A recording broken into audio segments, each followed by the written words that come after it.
जिल्ह्यातील जळगाव जामोद आणि संग्रामपूर तालुक्यात गेल्या वर्षी जुलै महिन्यात अतिवृष्टी आणि महापुरामुळे झालेल्या शेतीच्या नुकसान भरपाईसाठी वडगाव पाटण येथील शेतकरी आस लावून बसलेत।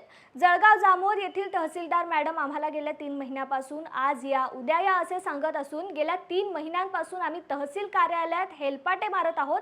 शेवटी कंटाळून आम्ही आमच्या संपूर्ण कुटुंबासह व गुराढोरांसह तहसील कार्यालयासमोर आमरण उपोषणाला बसलो असून नुकसान भरपाई मिळेपर्यंत मागे हटणार नसल्याची माहिती शेतकऱ्यांनी यावेळी दिली आहे।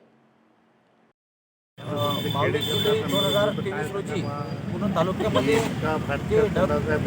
पाऊस पडला, त्यामध्ये संपूर्ण तालुक्याची हानी झाली। त्यातल्या त्यात बळगाव पाटण या 2 शिवारातून जाणारी पद्मावती नदी या नदीने अतिशय रौद्ररूप धारण करून अतिशय प्रवाह बदलत अनेक शेतकऱ्यांच्या एका शेताचे 2 भाग केले।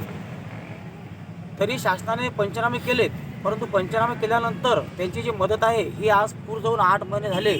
8 महिने उलटले तरी शासनाची आणखी कुठलीही मदत त्या शेतकऱ्यांना मिळाली नाही आणि ज्या शेतकऱ्यांना मिळाली ती अतिशय तटपुंजी आहे।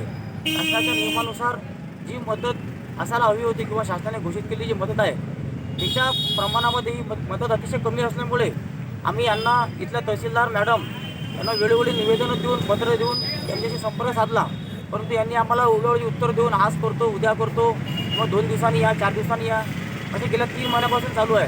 शेवटी आम्ही यांना 8 दिवसाआधी एक निवेदन दिलं की जर आपण आमच्या या अडचणी जर सोडवल्या नाहीत तर आम्ही उपोषणाला बसणार आहोत संपूर्ण कुटुंब आणि गुराढोरासह। गेल्या 8 दिवसाआधी नोटीस दिलेली आहे, पण अजूनपर्यंत त्यांच्याकडून कुठलाही पत्रव्यवहार किंवा फोन कॉल किंवा आम्हाला भेटलेलं नाही आहे। त्यामुळे आम्ही आज 29/2/2024 रोजी उपोषणाला इथं बसलेले आहोत आणि आम्हाला इथल्या शासनाने काहीतरी इथं येऊन आमची चर्चा करावी हीच आमची मागणी आहे।